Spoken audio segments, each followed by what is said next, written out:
Garcelle, during your conversation with Erica, she makes an observation about your friendship with Sutton. A liability. I mean, come on. Okay, now that your eyes are open, what are you seeing about our friend group? Are you seeing anything that you hadn't seen? I'm glad you have Cherie because I think Sutton is a liability for you. Really? Yes.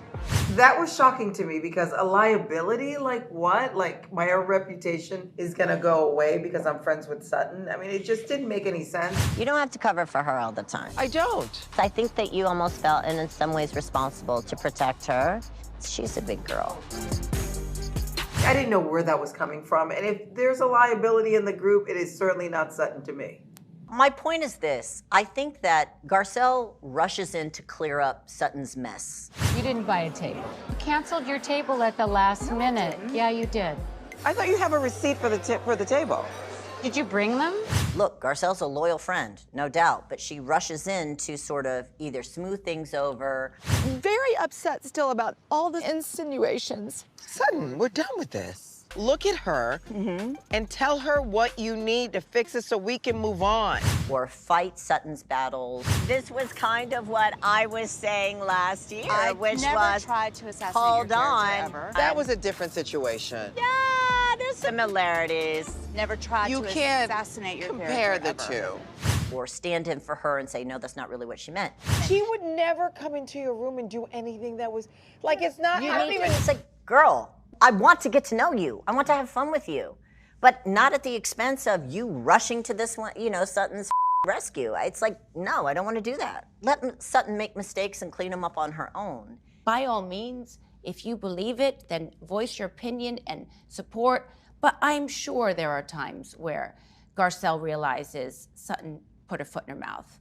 There has to be, But I don't right? hear her say that very I often. agree. I don't hear her say that as well. I also don't see her step back and say, work it out. Yeah. Work it out for yourself. That's how you actually grow friendships, is by saying, let me handle this, you know. Yes. I mean, that's my opinion. I don't know. Well, I mean, look at you two. Like, you guys did not necessarily start off on the best terms No. on the show. Let me finish, Dorit. You talk a lot. You Why? don't talk enough. I say important you say too much boring But look at you now. But we also made a commitment to put the past in the past and go forward. Everything that needed to be said was said. Yep. And it's best to go forward and not look back. Absolutely. Basically, we're like sisters now. Okay. We're actually very good friends, and I love Dorit and her family very much, and I'm grateful for that because when two people really want to move on, they will. And we have. It's hard for me to think about ever That's what I was having an thinking issue too. I with know, it's Erica. so hard to Genuinely. go back. Like it's such a moment. It feels so in the rearview mirror Yeah. that it makes me cringe. If that had to happen to be Get where we here, are, thank God.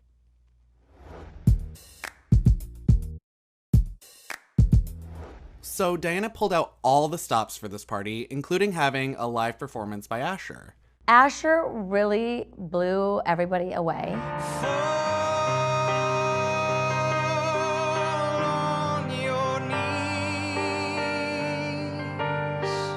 It wasn't just that he was so talented, which he is incredibly talented. It was also the songs that he was singing took me back to growing up, and those are the songs that Kathy and Kim would listen to with my mom and, you know, our family always. So it felt very sentimental, and everybody got really choked up that night. It was interesting. Asher performed. He has a beautiful voice. There was a heckler amongst us by the name of Erica Jane. No.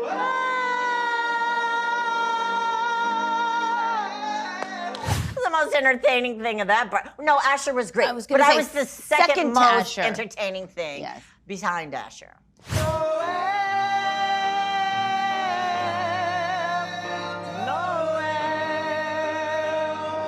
But wait, I have to say this. Yes, I just yes. want to say one thing. This is why I love Diana so much. I went to apologize. She's like, honey, it wouldn't have been a good party if there wasn't someone doing this. And I was like, that's why I like her so much. She's like, what are you talking about, Erica? It's fine. I know. So she gets it.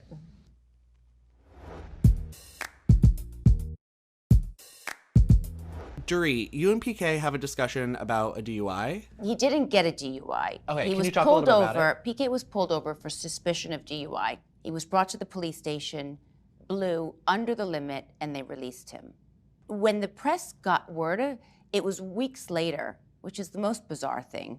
Okay, I don't know this story. Well, when it came out, it said that it was on the day of my birthday. Right. She said it wasn't at my party. Okay. What I heard was PK got a ride from the police back home. So I thought that was interesting, and I also, which she denied, she said he did not get a ride from the police. Wait, what's a ride home from the police? Like an escort home. My take on that is that in my world, that would never happen. I learned about it the following day. I had to get his car out of the impound, so he had to tell me. That always sucks. I know. And then I was like, what do you mean you thought about not telling me? Thank God he was okay. No one was hurt. He wasn't hurt.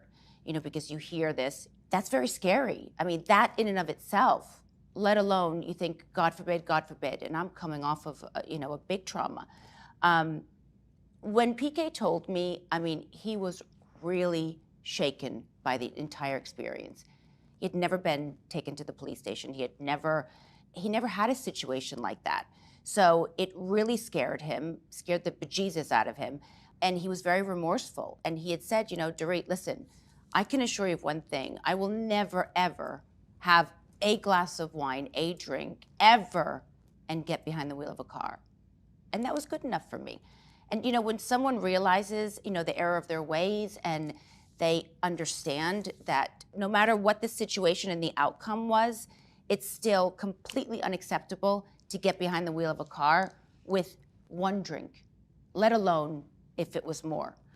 And I didn't feel that pounding on him and making the situation worse for him was necessary. For me, it was him realizing that it was a big mistake and that he would never do it again. And then I was just so grateful that, nothing else had happened.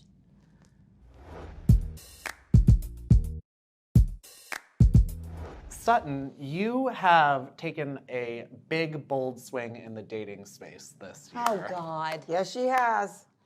Can we FaceTime one of the guys, please? FaceTime one of her dating app guys. Okay, ready? It's Senji. Oh my God, cool, guys. Let me see. This is the one that I like. Hi, Senji. Oh, hi. Serena, say hello. Hi, Sanji. Excuse me, I actually like him. Oh! Did you hear that? You just said that out loud. And I'm still friends with Sanjit. He just texted me today. He's very nice. Just friends? The date didn't go well? Sorry I'm so late. Oh, that's all right. The spicy clams look kind of good. Do you eat seafood? I don't eat spicy anything. My foot is itching because I have neuropathy. It's gonna bother me. Yeah. It was a very nice date. We had pizza. He was very nervous about the COVID. And it was a very packed restaurant. And we talked a lot about college football, which we both have an affinity for. So that was fun. And I like Sanjit a lot. And we're friends. We're just friends. Yeah, we're friends. But then, I went out with him a couple weeks ago, and I was like, Sanjit, you're kind of cute. It's confusing. He might be a slow burn. Oh. Listen, here's the thing. I can catch him, can't keep him. It's prickly. It's not fun, and it's not light. All I want is a boyfriend. Listen, take a number, honey. Take a number.